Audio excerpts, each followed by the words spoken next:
Bravo versus Brittany Eady, the real story of the 2026 motion to dismiss.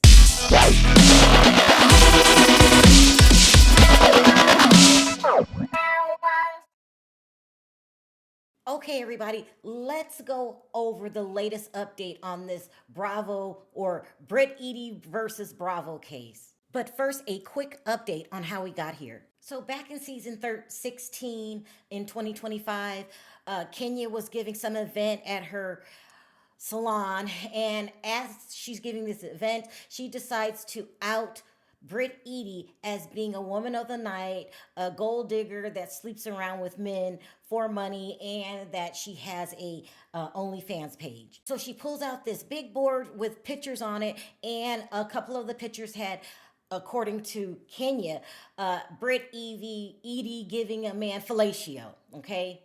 Now, Kenya just didn't pull these accusations out of the sky. They actually were going around the internet. And according to the internet, one of her clients was no other than the famous rapper Rick Ross. And according to the rumors, Britt denies these claims, but that's later on down the road. So when Kenya shows these pictures, Britt feels that her rights are violated and she sues the network.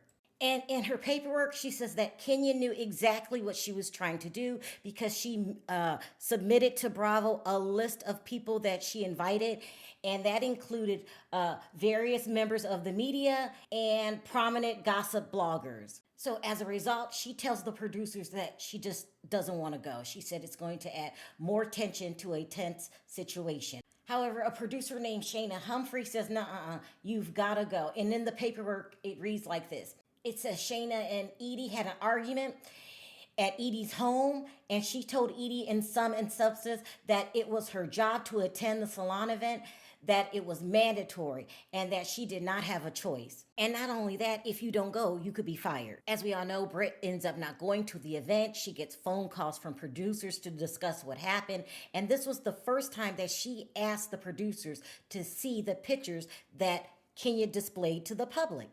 According to her, they told her it was too soon and they needed to review the footage and investigate first. So they end up firing Kenya and never showing her the pictures. They didn't show her pictures because the pictures were deepfake. These were not pictures of Britt. So this is the basis of her lawsuit, which is: you lied to me. You didn't tell me that these pictures were not pictures of me. You made me talk about this over and over again when you knew that I didn't want to do that. It was very traumatizing for me. You even made me shoot a scene with my own mother talking about my ex-life. And when Eady pushed back and invoked her legal rights, they retaliated against her. Rather than protect her from the harmful effects of her co-workers talking about this, they wanted to keep her an emotional wreck, and it also provided a hostile work environment. Plus, you made me shoot a whole season based on a lie. None of this was true. Y'all made all of this up just for the ratings. Because at the end of the day, that's not my picture,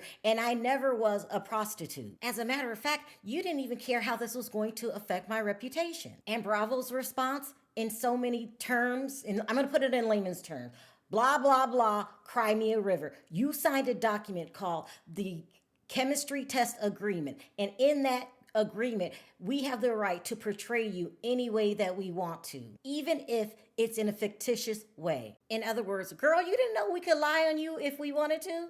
Also, on a personal note, now it does not say this in the complaint at all, but there's no doubt in my mind that Bravo approached Kenya with these pictures and this storyline. I don't think Kenya did it herself, because knowing what we know now about the Mary Cosby situation, it is not beneath Bravo to lie and fill their scenes full of drama, made up drama. Very similar to the season 9 when, according to the rumors, Carlos King approached Phaedra with the candy drama.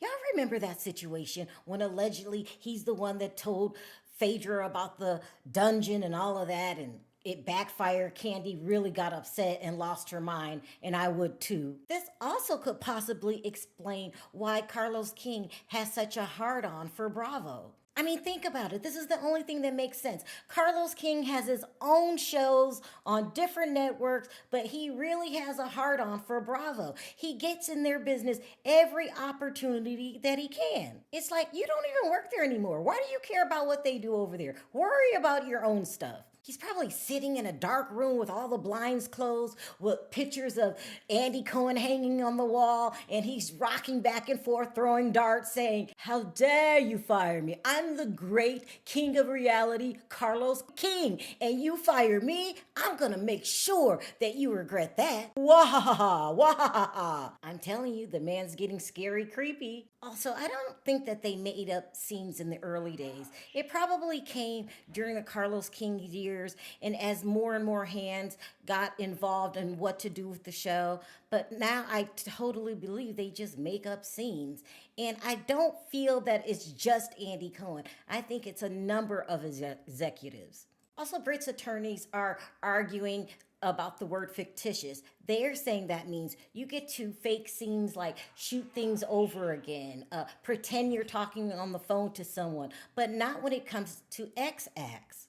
They call this Revenge P, and this is what she thought was happening to her. Example, you can't pretend to rob a bank with a fake GUN and then I respond back with my real GUN and you say, well, it was only fake, so, she's at fault here. No. You're at fault for presenting the situation. And not only that, she asked you several times, can I see the pictures that were presented to the public? And several times, there's more than enough evidence. You guys said no. I really do think that's strong evidence, and it just proves that you wanted to control her mental state. Now, coming through a door 3 times is much different than saying the world has seen you in your intimate moments. However, experts are saying at the end of the day, it depends on how the judge interprets the word fictitious. Does that mean I get to shoot scenes over and over that are manipulated, like cry again, I didn't get the shot, versus you're allowed to pretend that there's a crime going on and film their reaction to the crime? It's really going to be a tough call. That's just how close this cases. The judge could lean any way, and we don't know. So as of now, Bravo has asked them to dismiss the lawsuit. Now, do I think that's going to happen? No, I don't think they're going to dismiss it. I think filing a motion to have the case dismissed is a standard move that any attorney would do. And they do it almost out of habit, just like there could be a small technicality, there's a possibility. So they just file a motion to dismiss. But I don't think that they even think that the judge is going to dismiss this case. So as of now, Britt still has them on the hook and asking them for $20 million in damages. Now, also, I wanted to mention this really quickly. Most people find it not a bright idea to sue a network. It's just not smart. They will all band together at the end of the day and you will never work again. Kind of like Mariah Hawk. But in Britt's case, it may be different. She wasn't a reality TV star with a thriving career that can move on someday to something else. She was kind of, she wasn't even a star, to be quite honest, and I mean that in the most respectful way. So I think her not settling with this lawsuit, not settling with Bravo, is probably a smart move on her part, because I personally don't think she has $20 million, and I don't think she's capable of making $20 million in a good way. I'm not downing her or saying anything bad about her, but who else is going to give her $20 million?